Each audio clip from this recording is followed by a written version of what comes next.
La primera vez que me encontré con una circunstancia como la que les voy a contar fue en una de las primeras sesiones de coaching que hice, con una muchacha de, no sé, 20 años que estaba saliendo con un chico y la muchacha era realmente muy bonita. Era, si me preguntan, o sea, podría haber sido tranquilamente una Miss Mundo, Miss Universo, sin ningún tipo de problema. Y estaba hablándome acerca de todos sus defectos, pero no solamente de sus defectos como persona, sino curiosamente de lo fea que se sentía, de lo gorda que se sentía. Y era trágico, realmente. Digo trágico porque si ella, que podría ser prácticamente un estándar de belleza, no se sentía bonita, ¿qué hay de todas las personas que no cumplen ese estándar? Si ella, con la cual seguramente todas las mujeres alrededor se comparaban y decían yo quiero ser como ella, no llegaba a sentirse satisfecha con su cuerpo, ¿qué habría de todas las personas que lo rodeaban? Me quedé pensando mucho en mí mismo, en mis propias dificultades desde adolescente. En mi caso en particular, tuve por muchos años un complejo con mi estatura. En más de una ocasión, y yo lo digo hoy en día echando broma, pero en más de una ocasión mujeres me decían, oye, eres muy simpático, pero eres muy bajito para mí. Y era como una daga en el corazón, era como, ¡oh! Porque no podía hacer absolutamente nada con respecto a mi altura. Si me hubieses dicho, bueno, eres muy flaco, de repente puedo comer más. Si me hubieses dicho, eres muy gordo, puedo hacer dieta. Pero no, con la estatura no había nada que podía hacer. Y ella tampoco podía hacer nada realmente, porque ¿qué iba a hacer ya? Si estaba más flaca, si iba a ser demasiado flaca, si estaba más... O sea, no, era como que, ¿qué hace ella? No podía ni ser más baja ni más alta para poder ser bella. Ya tenía todo lo que necesitaba. Y me enseñó muchísimo, y esto hace muchísimo tiempo.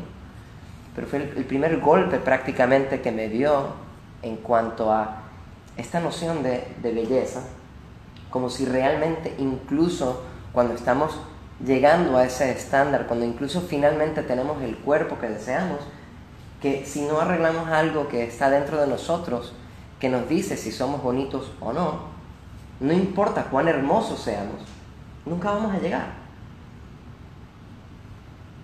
Y que al mismo tiempo muchos de nosotros no vamos a llegar nunca a tener la estatura, por ejemplo, que queremos tener, o el peso que queremos tener, o las pecas que queremos tener, o lo que sea que queramos tener o no tener. Y parte del viaje, por así decirlo, del yoga, se supone, nos ayuda a alejarnos un poco de la idea del ego como nuestra verdadera identidad, ¿verdad? Que esa persona que nosotros pensamos es tan importante, que tiene un cuerpo que define mucho de su realidad, es realmente una ilusión. El problema con eso es que esa ilusión es muy tangible. Es demasiado tangible para poder decir cada vez que nos vemos al espejo, tú no existes. Es muy difícil. Y lo que yo planteo es, bueno, si el yoga te dice que cuando estés finalmente iluminado, el ego no va a tener tanta importancia, ¿qué hay de todos aquellos que no estamos iluminados? ¿Cómo hacemos hasta ese momento? Y con el pensamiento con el que me he encontrado de muchos profesores más inteligentes y sabios que yo, dicen que antes de destruir a tu ego, tienes que tener un ego muy sano. Que suena un poco conflictivo en cuanto a pensamiento. ¿Cómo voy a hacer eso? O sea, ¿para qué construir algo que luego voy a destruir? Y quizás en su manera de verlo es, si tú tienes a un ego sano, te va a ser más fácil desprenderte de él. Porque si lo único que tienes es un ego frágil, entonces cuando esa pequeña parte de ti, que es lo único que te queda, por así decirlo, empieza a sentir que se desvanece, es una tragedia verdaderamente mucho más grande que lo que tenía esta mujer.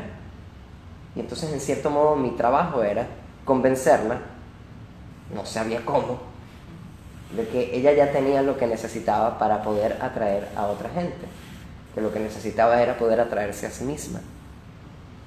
Y típicamente lo que hay detrás de una persona que ya es tan hermosa, pero que no se puede ver como tal, no tiene nada que ver con su cuerpo. Y a veces incluso no tiene nada que ver con cómo la gente la ve, porque obviamente su novio le decía que le gustaba. Y de hecho me puedo imaginar, recibía mucha atención de los hombres. Pero esa atención era, ay, sí, esos son los hombres babosos, ¿verdad? Pero ¿y qué hay de aquella persona que me dijo que no le gustaba? ¿O qué hay de aquel hombre que no me prestó atención?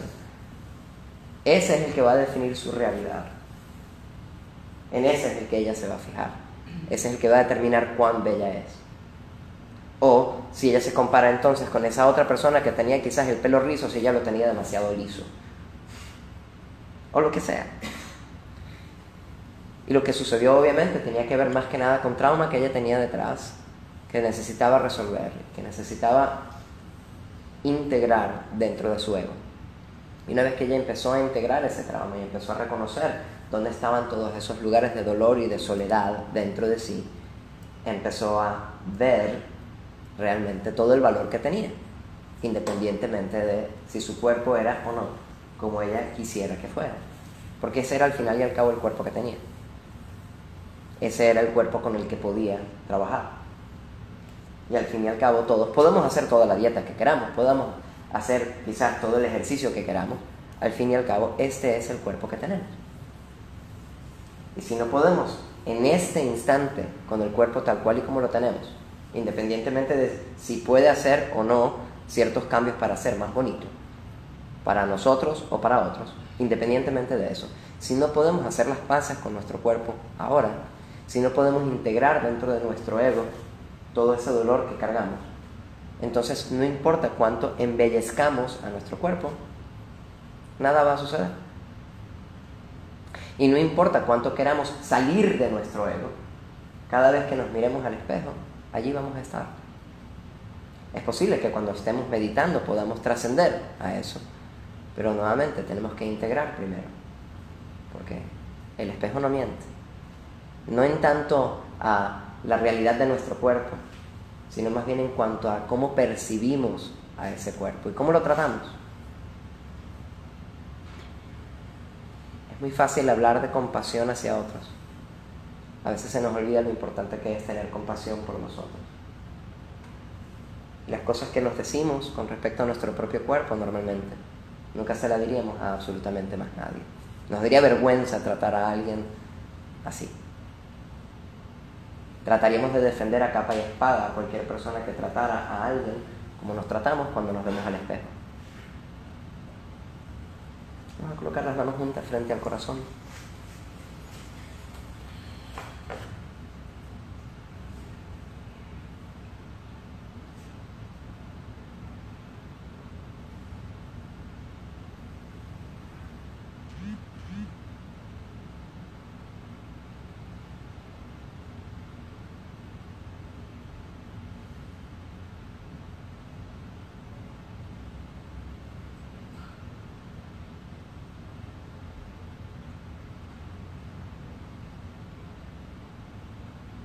Y generemos la intención de que este tiempo nos ayude a sanar nuestras heridas,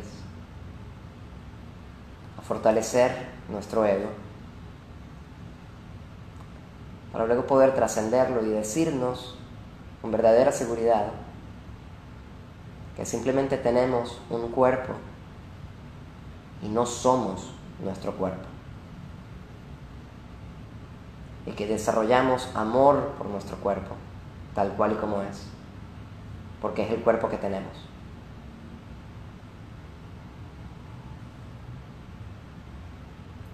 Con esa intención, cantemos juntos una vez, inhalando profundo.